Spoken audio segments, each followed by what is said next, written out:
today's topic of meditations very, very important because it's a very important verse of the Bhagavad Gita. The 16th verse of chapter 2. Shankaracharya has written commentary on this verse, which runs into almost 100 pages. So you can see the importance. 100 pages on one verse, Sanskrit. He keeps on. If you study the Shankara Bhashyam of Bhagavad Gita, for this particular verse, because it is a technical verse. This technical verse, if you understand, it will reveal the truth to you. Ultimate truth which is there is pure consciousness. All of us can realize it. But only thing is we should know how to, where to look for that material which tells us the real story of our nature. Let's now first see how Vijaya chants this. नासतो विद्यते भावो नासतो विद्यते भावो नाभावो विद्यते सतः नाभावो विद्यते सतः उभयोरपि दृष्टोऽन्तः उभयोरपि दृष्टोऽन्तः त्वनयोस्तत्त्वदर्शिभिः त्वनयोस्तत्त्वदर्शिभिः.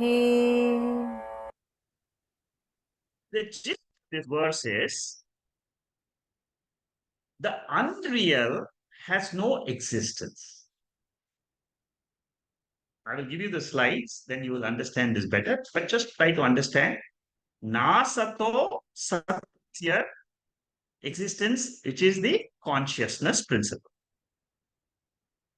Unreal has no existence. Asat does not have existence. Just now we saw what is asat. It is something which is non-existent. It has no existence. Asat has got unreal, it's no existence. That is one. Second sentence is what? There is no non-existence for the real. Here, Shankaracharya is trying to discriminate between real and unreal. He's teaching Arjuna through this technical verse. Our Mandukya verse is also technical verse. Here also it is a technical verse. Real and unreal. The truth of both this, real and unreal, is known by whom? By the knower of the ultimate adhisthana, essence of the seer. The one who sees both. That means what? In the waking state, I see the world. In the sleep state, I don't see the world. World is mithya. This conclusion is the conclusion of the seer of truth. I repeat again. In the waking state, I see the world. I experience the world. In the sleep state, I don't experience this world which I'm experiencing in the waking state. Now,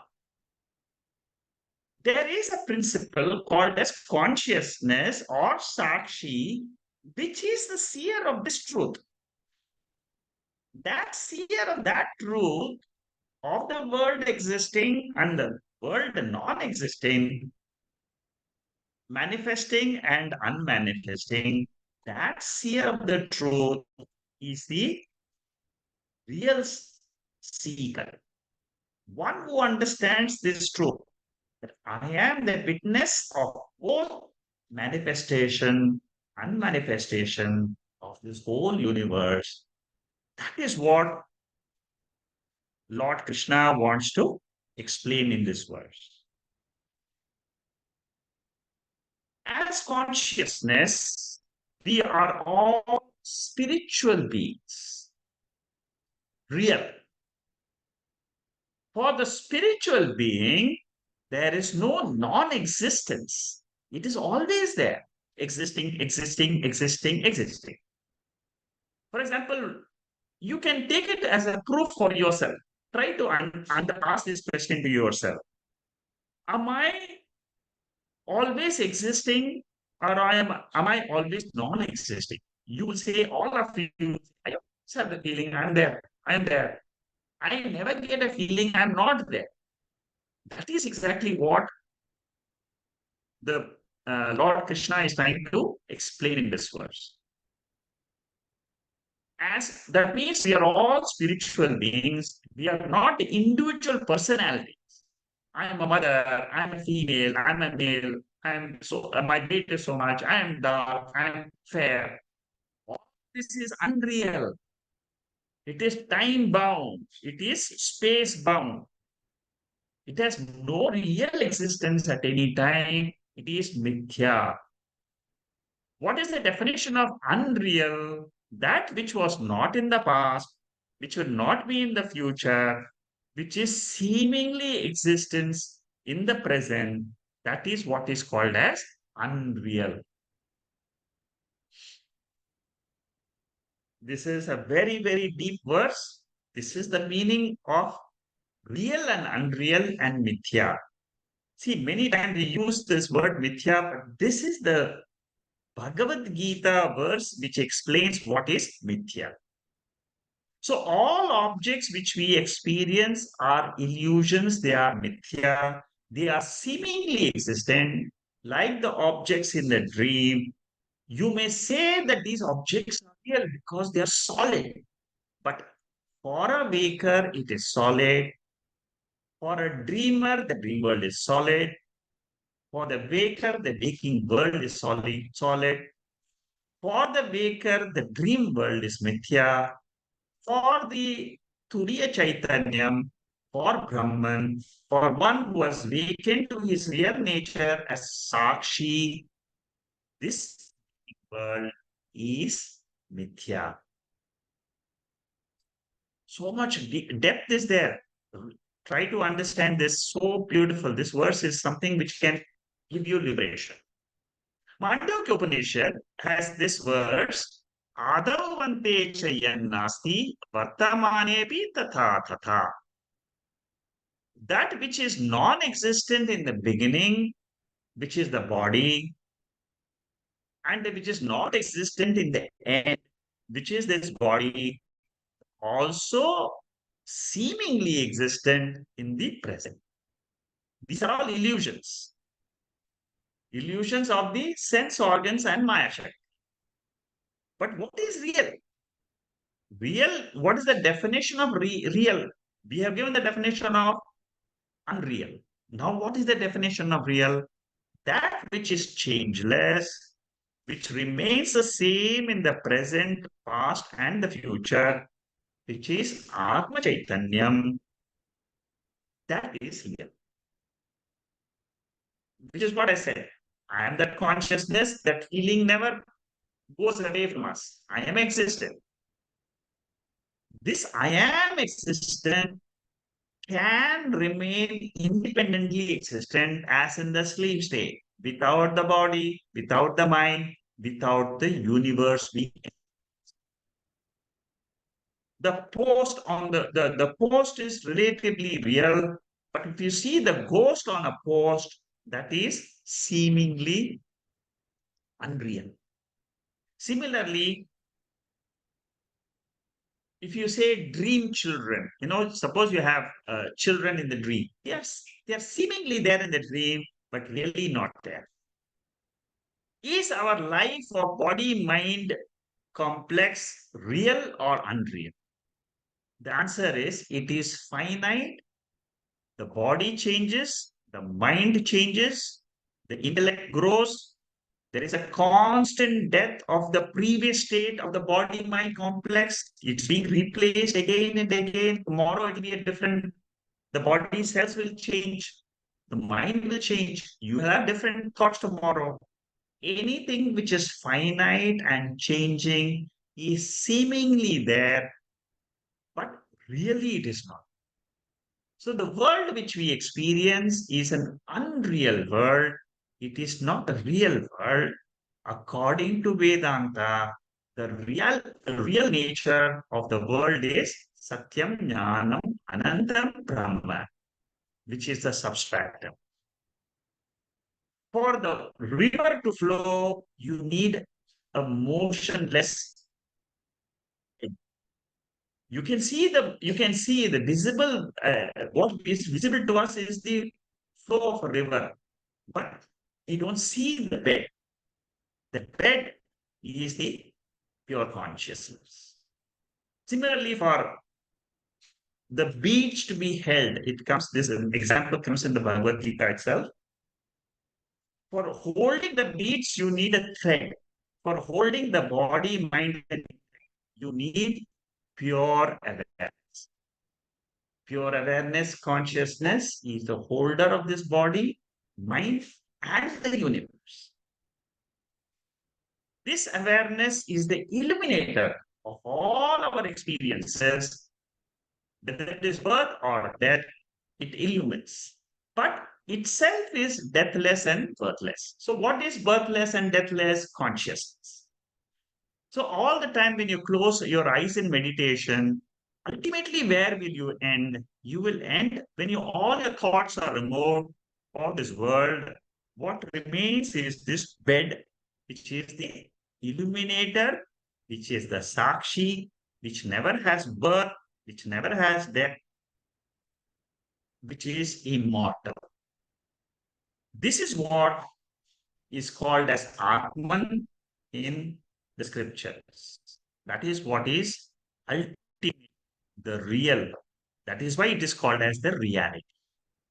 Wise people, they know the wisdom of Atma and Anatma, the self and the non-self, the real and the unreal. The world is a combination of Atma and Anatma. It is a strange phenomenon. That is why it is called as Mithya. It is a magical creation. If this is so, what are the features of Atma? We are going to see in the next week what are the slowly Lord Krishna will teach Arjuna that the world is Mithya, but what is Satyam is Atma. And what are the features of Atma? We will study next week in the 17th mantra of Bhagavad Gita section. Okay, so please close your eyes. It's a very, very beautiful verse. Study these slides at your own free time. You will be amazed at the depth of these verses.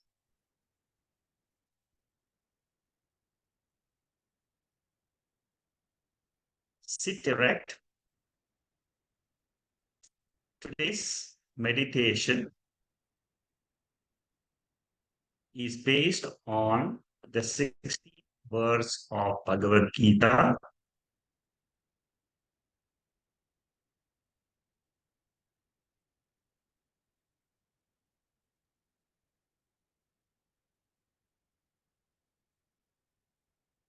I am Atma, the ultimate reality.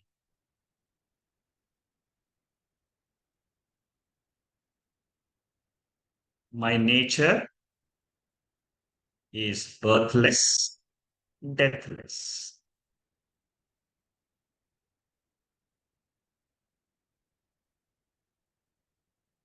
I am called as Sat in the Upanishads. Satyam.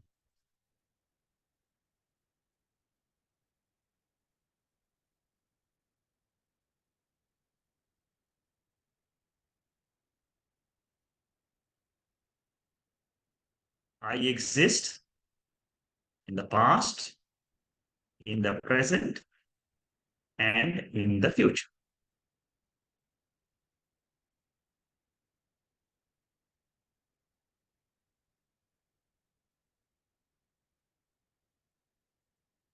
I am immortal.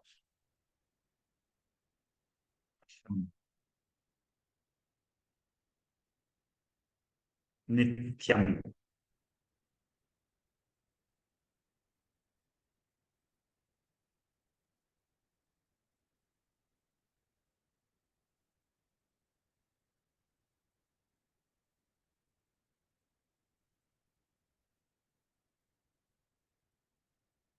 This is called as Atma,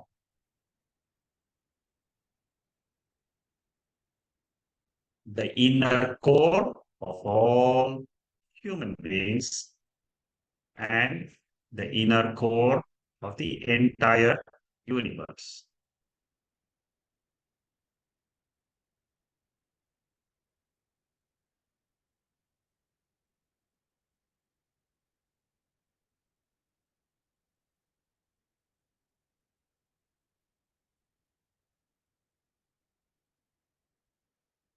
Now is my Swarupam, independently existing.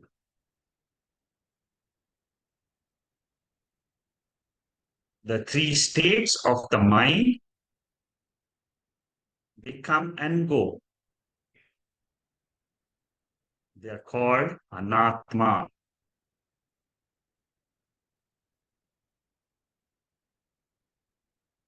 because they are not permanent. I can't hold to my experiences of the body, mind, or the universe.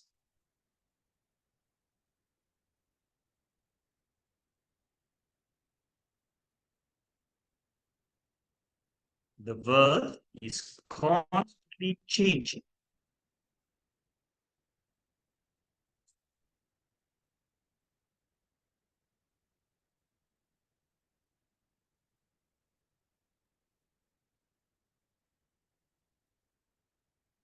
There is no reality for the changing universe. There is no being. It is an inert world. I am the conscious spiritual being.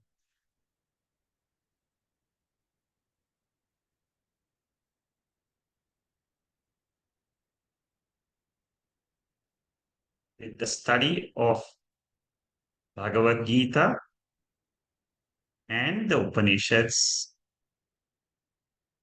I discover my higher nature,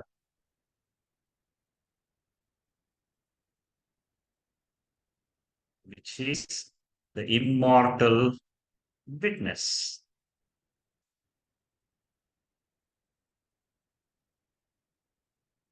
That Sakshi is called as Purnaha.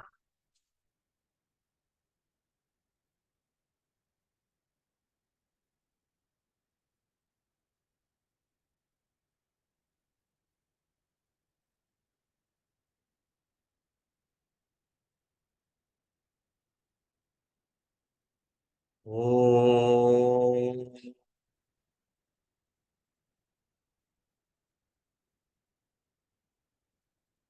oh,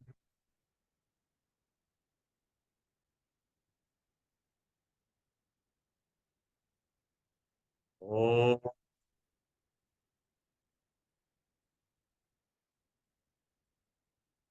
Purnamada, Purnamidam, Purnat, Purnamudachade, Purnasya, Purnamadaya, Purnameva Vasishyade.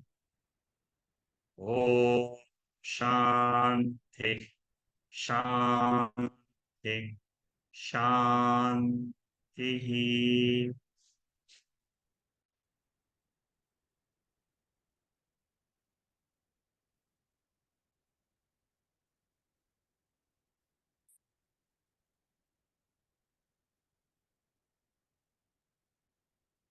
Gently open your eyes.